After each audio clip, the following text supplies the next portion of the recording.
Hi, I'm Judy from JudiKins. This little package is not just a gift wrap box. When you open it, it has a surprise message inside. Come on, let me show you how to make this.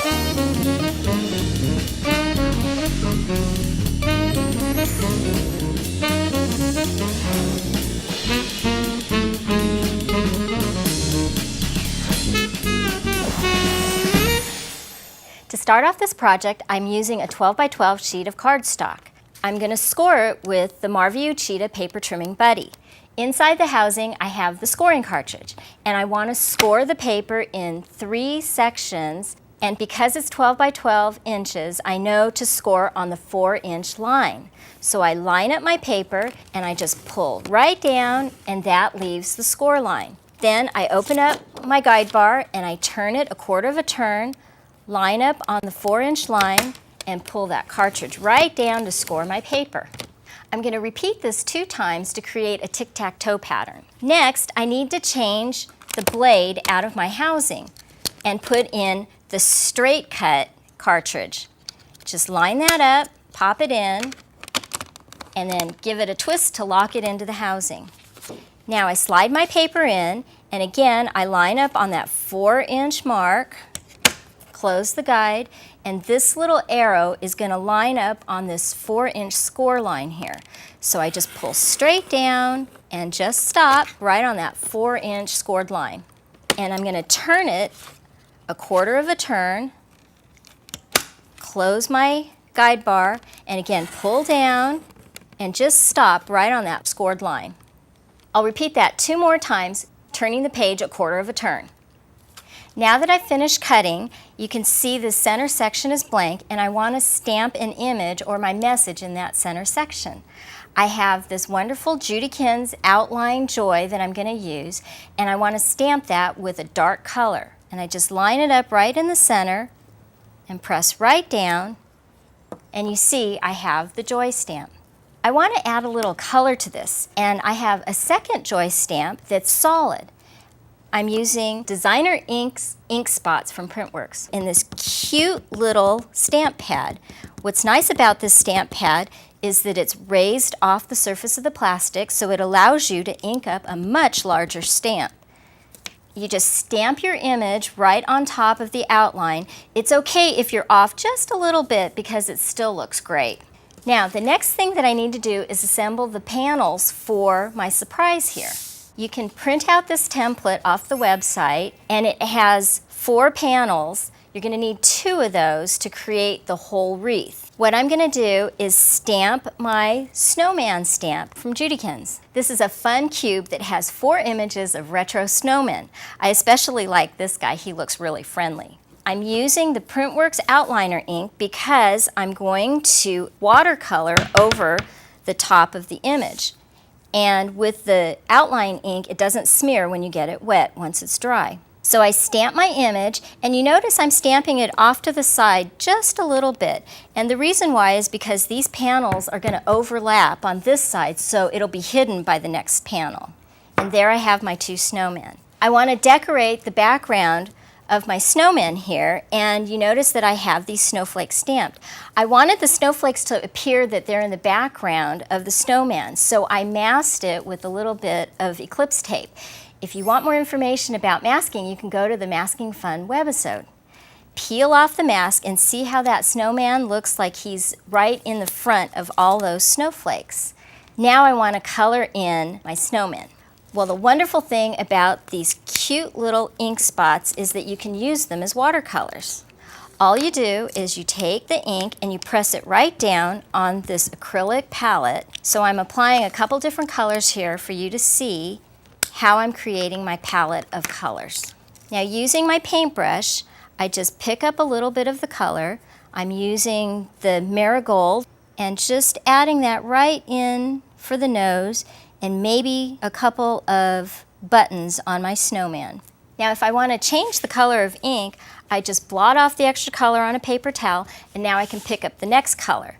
So I'm using a little bit of the citrus green here, and I'd like to apply that to the hat as well. What's great about these colors is that once you've laid the color on the paper, you can color over it in a second color and the ink doesn't smear. Now I'm picking up a little bit of this granite gray and I'm blotting a little bit off on the scratch side of the paper so that it's not too dark, and coming in around the bottom of my snowman to create a shadow. I'd also like to create a shadow around his scarf and the bottom of his hat, and you see how these colors blend really nicely together without smearing. Here are all my panels that I finished painting and cutting out. You notice that one of the panels has a pointy tip on it and the other has a straight edge. And this is important when I'm assembling my wreath. I've scored on the fold line and I just fold them over to get it ready to assemble in my box. On these straight tabs, there's a little cut. This is kind of important because these panels are going to overlap when I create the wreath. Now to assemble the wreath, let's start with the pointy petal first. I'm using the JudiKins Trio, which is a double-sided adhesive. I like using the Trio because there's 3 different widths of a double-sided adhesive in this convenient little applicator. Just pull, press down, and lift up, and that leaves the adhesive on your tab. Now, take this little corner and match that up in the center section here, and just press it right down to secure it. Flip it up.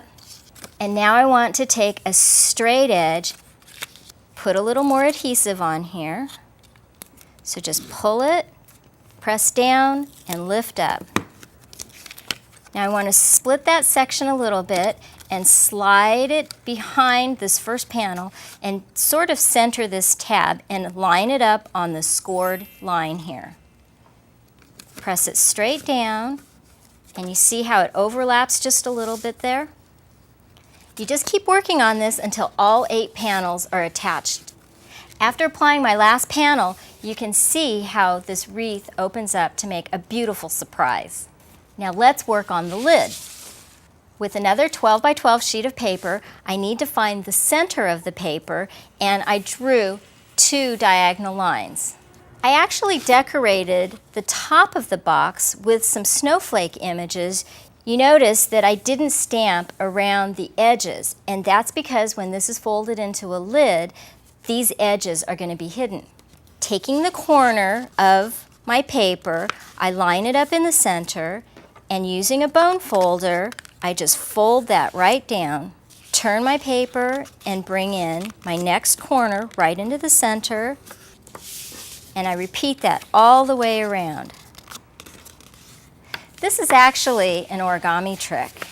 Then use this edge and bring that right into the center. Press down with the bone folder to make sure you got a nice fold.